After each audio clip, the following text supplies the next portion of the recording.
దేవుడు మనల్ని ఎందుకు భూమి మీద పుట్టించాడో ఒకవేళ నీకు అర్థం కాకపోతే దేవుని ముందు కూర్చుంటే నీకు బయలుపరుస్తాడు.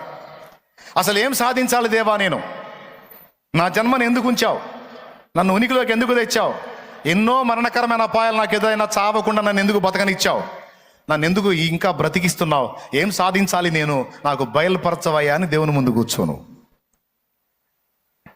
తన వాక్యం ద్వారానో లేకపోతే నీకు దర్శనం ద్వారానో పౌలుతో మాట్లాడిన దేవుడు నీతో కూడా మాట్లాడతాడు. అప్పుడు దేవుడు నీతో ఏం మాట్లాడాడో ఆ మాటను పట్టుకో. అదే నీ దర్శనం, అదే నీ గురి, అదే నీ గమ్యం. దాన్ని సాధించడానికి నడుం కట్టు. దేవునికి స్తోత్రం కలుగును గాక. భక్తులందరూ కూడా తమ పిలుపు యొక్క స్పష్టత వాళ్ళు ఎరుగున్నారు. భక్తులందరూ కూడా తమ ఏర్పాటు యొక్క స్పష్టత వాళ్ళు ఎరుగున్నారు. అందుకే అహోరాత్రాలు శ్రమించి వాళ్ళు అనుకున్న దేవుడు వారికి చూపించిన దర్శనాన్ని రీచ్ అవ్వడానికి కష్టపడ్డారు. ఆ ప్రయాసలో భాగంగానే ఇశ్రాయేలుకు సాక్ష్యం ఇచ్చాడు ఎవరో, పౌలు. అన్యజనులకు సాక్ష్యం ఇచ్చాడు ఎవరో. చివరికి దేవుడు ఏం చెప్పాడు తెలుసా? నువ్వు రాజుల ఎదుట సాక్ష్యం ఇవ్వాలన్నాడు.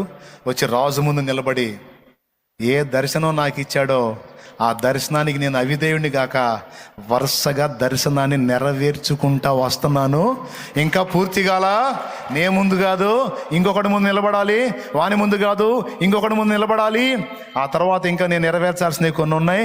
అంతా అయిపోయిన తర్వాత క్లైమాక్స్.